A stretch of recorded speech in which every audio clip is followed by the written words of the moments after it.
Thiruvananthapuram corporation തെരഞ്ഞെടുപ്പിന് ശേഷം വലിയ ട്വിസ്റ്റിലേക്കാണ് തിരുവനന്തപുരത്ത് പോകാൻ കഴിയുന്നത്.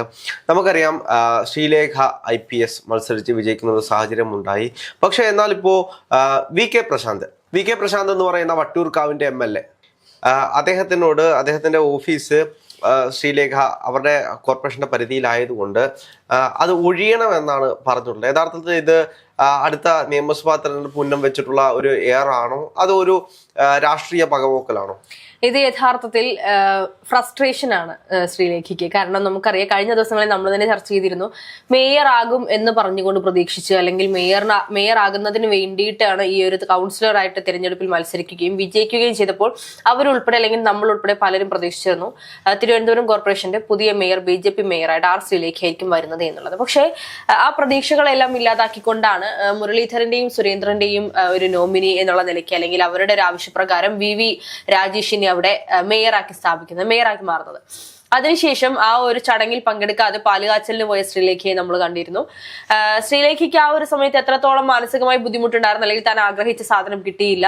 അതിനപ്പുറത്തേക്ക് രാജീവ് ചന്ദ്രശേഖർ ആണെങ്കിൽ പോലും തന്റെ നോമിനിയായി വെച്ചിരുന്ന ശ്രീലേഖയെ അവർ മേയറാക്കാതിരുന്നതിന്റെ ഒരു ദേഷ്യം എല്ലാം കൂടി ആ ഒരു ആകെ കലങ്ങി മറിഞ്ഞ മാനസികാവസ്ഥയിൽ അതിന് പിന്നാലെയാണ് ഈ പറയുന്ന VK പ്രശാന്തിനെ വിളിച്ചിട്ട് MLA ഓഫീസ് ഒഴിയണമെന്ന് പറഞ്ഞത്. ഇതിലേറ്റവും തമാശ എന്ന് പറയുന്നത്, ഒരു കൗൺസിലർക്ക് ഇത്രത്തോളം അഹങ്കാരമാകാമോ ഒരു ജനപ്രതിനിധിക്ക്? ഇവരൊരു IPS ഉദ്യോഗസ്ഥയായി, അല്ലെങ്കിൽ അവര് ആ ഒരു പൊസിഷനിൽ ഇരിക്കുന്നവരാണ് ഇപ്പോഴും എന്നുണ്ടെങ്കിൽ ഈ പറയുന്ന അഹങ്കാരം കാണിക്കുന്നതിൽ നമുക്ക് കണ്ണടക്കാമായിരുന്നു. പക്ഷെ ഒരു ജനപ്രതിനിധിയായി ജനങ്ങൾ തിരഞ്ഞെടുത്ത് വിജയിച്ച ഒരു വ്യക്തി തനിക്ക് കിട്ടിയ റൂം, തന്റെ ഓഫീസ് റൂം ചെറുതാണ്, MLAയുടെ ഓഫീസ് റൂം വലുതാണ്, അതുകൊണ്ട് എനിക്ക് ആ ഓഫീസ് റൂം വേണം എന്ന് പറഞ്ഞ് ആവശ്യപ്പെടുമ്പോൾ അത് എത്രത്തോളം മര്യാദയുണ്ട് എന്നുള്ളത് വലിയൊരു ചോദ്യമാണ്. നമുക്കൊരിക്കലും അത് അംഗീകരിക്കാൻ സാധിക്കില്ല. ഇതില് ശ്രീലേഖ പറയുന്ന പരാതി എന്ന് പറയുന്നത് താഴത്തെ റൂം മുഴുവൻ MLA കൈയടക്കി വെച്ചിരിക്കുകയാണ്. അതുകൊണ്ട് എവിടെയാണ് തന്റെ റൂം, അല്ലെങ്കിൽ തനിക്ക് ഓഫീസ് പ്രവർത്തിക്കാനുള്ള സാഹചര്യം എവിടെയാണ് എന്നൊന്ന് കാണിച്ചു തന്നു കഴിഞ്ഞാൽ ഞാൻ അവിടെ പൊക്കോളാം എന്ന്. അല്ല, 2026 മാർച്ച് വരെയാണ് ഈ ഒരു വാടക കരാർ പ്രകാരം VK പ്രശാന്തിന് അവിടെ MLA ആയിട്ട് ആ ഓഫീസ് ഉപയോഗിക്കാൻ സാധിക്കുന്നത്. അതിനപ്പുറത്തേക്ക് ഈ പറയുന്ന അല്ലല്ല, ഇപ്പോ കൗൺസിലിന്റെ തീരുമാനമാണ്. അതായത് തിരുവനന്തപുരം കോർപ്പറേഷൻ അവർ പറയുന്നുണ്ടല്ലോ, VK പ്രശാന്ത് പറയുന്നുണ്ടല്ലോ, ഈ പറയുന്നത് പോലെ കൗൺസിൽ അല്ലെങ്കിൽ ഈ പറയുന്ന ഭാരവാഹികളുടെ തീരുമാനം ഇതാണ്, അല്ലെങ്കിൽ ഞാൻ മാറണമെന്നാണെങ്കിലും ഒക്കെ ഞാൻ മാറാം, കുഴപ്പമില്ല. പക്ഷെ അതിനപ്പുറത്തേക്ക് നിയമപരമായ രീതിയിലല്ലാതെ ഫോൺ വിളിച്ചുകൊണ്ട് മാറത്തന്നേ തീരുവുള്ളൂ എന്ന് പറഞ്ഞുകൊണ്ട് അവർ ധാർഷ്ട്യഭാവത്തിൽ വന്നപ്പോൾ മാത്രമാണ് അദ്ദേഹം ഇത്തരത്തിലൊരു സാധിക്കില്ല എന്ന് പറഞ്ഞുകൊണ്ടൊരു മറുപടി പറഞ്ഞിട്ടുള്ളത്. അപ്പം സ്വാഭാവികമാണ്, നമുക്ക് മനസ്സിലാക്കാൻ സാധിക്കും ഈ പറയുന്ന ശ്രീലേഖയുടെ ബുദ്ധിമുട്ടും. ഇതിനകത്ത് രാഷ്ട്രീയം കൃത്യമായിട്ടുണ്ട്. നമുക്കറിയാം, അപ്പോ ഇതേ സാഹചര്യത്തിൽ CPM ആയിരുന്നെങ്കിൽ ഇവിടെ എന്ത് സംഭവിച്ചേനെന്ന് എല്ലാവർക്കും അറിയാം. അപ്പൊ രാഷ്ട്രീയ പകപോക്കലുകൾ അങ്ങോട്ടും ഇങ്ങോട്ടും എല്ലാ കാലത്തും നിലനിന്നിട്ടുണ്ട്. ഇപ്പോൾ ഈ ഒരു സാഹചര്യത്തിൽ നോക്കിക്കഴിഞ്ഞാൽ ശ്രീലേഖ അവർ പറയുന്നത് അവരുടെ റൂം എവിടെയാണ് എന്ന് കാണിച്ചു തരണം എന്നാണ് പറയുന്നത്. ആദ്യം തന്നെ അവർ പറയുന്നത് അതാണ്. അപ്പോൾ അത് മാത്രമല്ല, ഇപ്പോൾ കൗൺസിൽ മൊത്തത്തിൽ ഒറ്റയ്ക്ക് ഒരു തീരുമാനം എടുത്തു കഴിഞ്ഞാൽ അത് VK പ്രശാന്തിന് അംഗീകരിക്കേണ്ടി വരും. അത് മാത്രമല്ല, അടുത്ത തവണ വട്ടിയൂർക്കാവിൽ അവര് നിയമസഭയിലേക്ക് മത്സരിക്കുന്നുണ്ട് എന്നുള്ള ഊഹാപോഹങ്ങളൊക്കെ അവിടെ നിലനിൽക്കുമ്പോഴാണ് ഈ ഒരു ഊഹാപോഹങ്ങൾക്ക് വലിയ വില കൊടുക്കണമോ എന്നുള്ളത് സംശയമാണ്. കാരണം മേയർ ആകുമെന്ന് പറഞ്ഞുകൊണ്ട് ഊഹമായിരുന്നില്ല, അത് ഉറപ്പായിരുന്നു ശ്രീലേഖ തന്നെയായിരിക്കും മേയർ. അതിന്റേതായിട്ടുള്ള രാഷ്ട്രീയ വശങ്ങളും അതിനപ്പുറത്തേക്ക് ഇവർ മേയർ ആയാൽ BJPക്ക് ഉണ്ടാവുന്ന നേട്ടങ്ങളും ഒക്കെ നമ്മൾ തന്നെ സ്വന്തമായിട്ട് കളം പിടിക്കുക എന്നുള്ളത് മറ്റൊരു രാഷ്ട്രീയ സ്ട്രാറ്റജിയാണ്. ഇപ്പോൾ എല്ലാ നേതാക്കന്മാരും ചെയ്യുന്നത് സ്വന്തമായിട്ട് കളം പിടിക്കുക.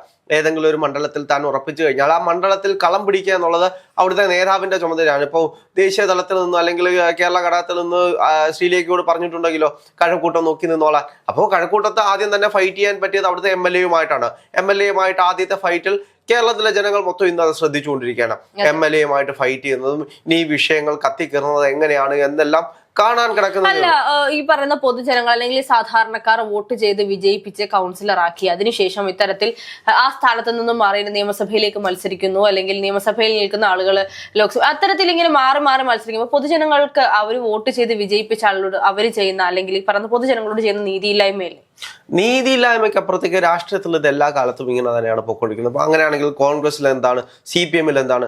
CPM-ൽ കേരള ഘടകത്തിൽ നിന്ന് ഇപ്പോൾ ദേശീയ ഘടകത്തിലേക്ക് മത്സരിക്കുന്നു, ദേശീയ ഘടകത്തിൽ നിന്ന് കേരള ഘടകത്തിലേക്ക് മത്സരിക്കുന്നു. ഇത് തന്നെയല്ലേ കേരളത്തിൽ സംഭവിച്ചുകൊണ്ടിരിക്കുന്നത്? അത് LDF-ലാണെങ്കിലും UDF-ലാണെങ്കിലും. അപ്പൊ അതിൽ നമുക്കൊന്നും പറയാൻ കഴിയില്ല. അപ്പൊ പാർട്ടിയാണ് തീരുമാനമെടുക്കുന്നത് ആര് മത്സരിക്കണം, ആര് മത്സരിക്കണം. അല്ല, ഈ ഒരു കൗൺസിലർ ഈ പറയുന്ന പ്രചാരണത്തിൽ ഇറങ്ങുന്ന സമയത്തൊക്കെ തന്നെയും ശ്രീലേഖ പറഞ്ഞ ചില വാക്കുകൾ ഉണ്ടായിരുന്നു. അതായത്, ഞാൻ ആ ഒരു പദവിയിൽ ആയിരുന്നെങ്കിലും സാധാരണക്കാരെ ചേർത്ത് പിടിച്ചുകൊണ്ട് അല്ലെങ്കിൽ അവരുടെ മനസ്സറിയുന്ന ഒരു വ്യക്തിയായിട്ട് തന്നെയാണ് ഞാൻ ജീവിച്ചിട്ടുള്ളത്. അതുകൊണ്ട് തന്നെ നിങ്ങൾ എന്നെ ജയിപ്പിച്ചാലും ഞാൻ നിങ്ങളുടെ ഇടയിൽ ജീവിക്കുന്ന, നിങ്ങളെ മനസ്സിലാക്കുന്ന ഒരു വ്യക്തിയായിരിക്കും എന്ന്. പക്ഷെ ഒരിക്കലും അധികാരമോഹം കൊണ്ടോ ഒന്നുമല്ല ഞാൻ ഈ ഒരു കൗൺസിലറായിട്ട് മത്സരിക്കുന്നത് എന്നൊക്കെ പറഞ്ഞ വ്യക്തി ഇപ്പോൾ മേയർ ആകാൻ കഴിയുന്നില്ല, അല്ലെങ്കിൽ മേയർ ആകാൻ സാധിച്ചില്ല, മറ്റൊരു വ്യക്തിയെ മേയർ ആക്കിയെന്ന് കേട്ടപ്പോഴുള്ള ആ ഒരു മാനസികമായിട്ടുള്ള ഒരു ബുദ്ധിമുട്ട്, അല്ലെങ്കിൽ അവരുടെ ഒരു ഫ്രസ്ട്രേഷൻ അവർ തീർക്കുന്ന രീതി പൊതുജനങ്ങൾ മണ്ടന്മാരല്ലോ, നമുക്ക് ഒരിക്കലും അങ്ങനെ പറയാൻ കഴിയില്ല. അപ്പൊ അവരുടെ ഫ്രസ്ട്രേഷൻ ആണ് അവിടെ തീർക്കുന്നതെന്ന്. രാഷ്ട്രീയപരമായിട്ട് എപ്പോഴും ലീഡർഷിപ്പ് ക്വാളിറ്റിക്കാണ് ജനങ്ങൾ മുൻതൂക്കം കൊടുക്കുന്നത്. ആരെ കവച്ചു വെക്കുന്നോ അവർക്ക് കൈകാര്യം ചെയ്യാൻ കഴിയുമെന്നാണ് ഞാൻ മനസ്സിലാക്കിയുള്ളത്. രാഷ്ട്രീയത്തിൽ എക്കാലത്തും അങ്ങനെ തന്നെയാണ്. ഒരാളെ വെട്ടിക്കൊണ്ട് മാത്രമേ അടുത്ത ആൾക്ക് കടന്നു വരാൻ കഴിയൂ. ഇപ്പോൾ VK പ്രശാന്താണ് വട്ടിയൂർക്കാവിന്റെ MLA. അപ്പോൾ അദ്ദേഹത്തിനെ വെട്ടിക്കൊണ്ട് മാത്രമേ വട്ടിയൂർക്കാവിന്റെ അവർക്ക് മുന്നോട്ട് പോകാൻ കഴിയുള്ളൂ.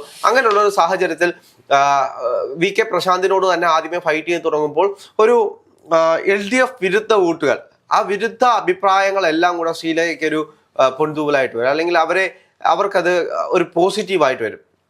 ആ പോസിറ്റീവിൽ നിന്ന് പിടിച്ചു കയറിയിട്ട് വേണം അവർക്ക് അടുത്ത നിയമസഭാ തെരഞ്ഞെടുപ്പ് ആവുമ്പോഴത്തേക്കും അത് വോട്ട് ബാങ്കുകളാക്കി മാറ്റാൻ. അതിന് ഏറ്റവും പറ്റിയ കാര്യം എന്ന് പറയുന്നത് LDF-ഉമായിട്ട് ആദ്യം തന്നെ ഫൈറ്റിലേക്ക് പോവുക.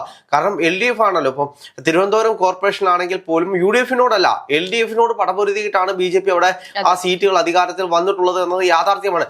LDF-ന്റെ ഓരോ കാലത്തെയും ഇവർ അടക്കി ഭരിച്ചിട്ടുള്ള ഇവരുടെ അടിമത്ത ഭീകരത, അല്ലെങ്കിൽ അത്തരത്തിൽ CPM ഞങ്ങൾ പറയുന്നത് മാത്രം കേൾക്കുക, പാർട്ടി അടിമകളായിട്ട് എന്നും ഉണ്ടാകുക എന്ന് പറയുന്ന ആളുകളെ തിരിച്ച് ചിന്തിപ്പിക്കാൻ, തിരിച്ച് വോട്ട് ചെയ്യിപ്പിക്കാൻ BJPക്ക് കഴിഞ്ഞിട്ടുണ്ടെങ്കിൽ ഇവിടെ അത് തന്നെയാണ് ലക്ഷ്യം വെക്കുന്നത്. LDF-ന്റെ വോട്ട് ബാങ്കുകളിലേക്ക് കൈ കടത്തി ആ വോട്ട് ബാങ്കുകളെ തങ്ങളുടെ പക്കലേക്ക് കൊണ്ടുവിടുക, അതാണ് അവർ ലക്ഷ്യം വെച്ചിട്ടുള്ളത്. അപ്പം ആദ്യം തന്നെ ശ്രീലേഖ എന്താണ് VK പ്രശാന്തുമായിട്ട് ഫൈറ്റിന് പോവുകയാണ്. ഈ ഫൈറ്റ് ഇനി കുറച്ച് ദിവസങ്ങൾക്കുള്ളിൽ വീണ്ടും ശക്തമായിട്ടൊരു പാർട്ടി, രണ്ട് ചേരി, അതായത് BJPയും LDF-ഉം തമ്മിലുള്ള വലിയൊരു ഫൈറ്റിലേക്ക് മാറും. അത് കോർപ്പറേഷനും അവിടുത്തെ LDF ഭരണ സംവിധാനവും തമ്മിലൊരു ഫൈറ്റിലേക്ക് മാറി ജനങ്ങളുടെ മുന്നിൽ കാണിക്കാൻ ഒരു സിസ്റ്റം വേണം രണ്ടു പേർക്കും. അപ്പം നമുക്കറിയാം മുഖ്യമന്ത്രി വിളിക്കുന്ന കോൾ രേഖകൾ അല്ലെങ്കിൽ അത്തരത്തിലുള്ള കാര്യങ്ങളെല്ലാം കഴിഞ്ഞ ദിവസങ്ങളിൽ ചർച്ചയായിരുന്ന ഒരു വിഷയമാണ്. അപ്പം അന്തർധാര സജീവമാണെങ്കിലും പുറത്ത് ഫൈറ്റ് കാണിക്കുക എന്നുള്ളൊരു തോന്നൽ ഉണ്ടാക്കിയെങ്കിൽ മാത്രമേ രണ്ടു പേർക്കും അവിടെ ക്ലച്ച് പിടിച്ച് പോകാൻ കഴിയുകയുള്ളൂ. കോൺഗ്രസ് അവിടെ സൈഡായി പോകുമെന്നാണ്. അങ്ങനെ അതായത് രണ്ടുപേരും കൂടെ ഫൈറ്റ് ചെയ്ത് പോവുകയാണെങ്കിൽ കോൺഗ്രസ് സൈഡായി പോകും. BJP മാത്രമായി മാറുന്ന ഒരു അവസ്ഥയിലേക്ക് അത് തീർച്ചയായിട്ടും. അപ്പൊ ആളുകൾ വിചാരിക്കും എന്തിനാണ് ഞങ്ങളപ്പം കോൺഗ്രസിന് വോട്ട് ചെയ്യുന്നത്? CPM വിരുദ്ധത ആയിട്ടുള്ള ആളുകളെല്ലാം BJPക്ക് വോട്ട് ചെയ്യും, BJP വിരുദ്ധരായിട്ടുള്ളതെല്ലാം LDF-ന് വോട്ട് ചെയ്യും. ഇതാണ് അവിടെ സംഭവിക്കാൻ പോകുന്നത്. അവിടെ കോൺഗ്രസ് സൈഡായി പോകും. അത് അങ്ങനെ തന്നെ സംഭവിക്കുള്ളൂ. അന്തർധാരയൊക്കെ എത്ര സജീവമാണെങ്കിലും പുറത്ത് കാണുന്നതാണ് ജനങ്ങൾ കുറച്ചുകൂടി വിശ്വസിക്കുന്നത്. LDF-നെ ഡയറക്റ്റ് ആയിട്ട് നേരിടാൻ, LDF-നെ മൊത്തത്തിൽ ഇല്ലാതാക്കാൻ കഴിയുന്ന ഒരാൾ BJP. എന്നാൽ ഞങ്ങൾ BJPക്ക് വോട്ട് കൊടുക്കുന്നു. BJP ഇല്ലാതാക്കാൻ കഴിയുന്നത് കോൺഗ്രസിനല്ല, അവിടെ LDF-ന് മാത്രമേ കഴിയൂ. LDF-ഉമായിട്ടാണ് യുദ്ധം നടക്കുന്നത് എന്ന് തോന്നുമ്പോൾ LDF-ന് വോട്ട് ചെയ്യും. ആ വോട്ട് ബാങ്കുകൾ അങ്ങനെ സ്പ്ലിറ്റ് ആയി പോകും.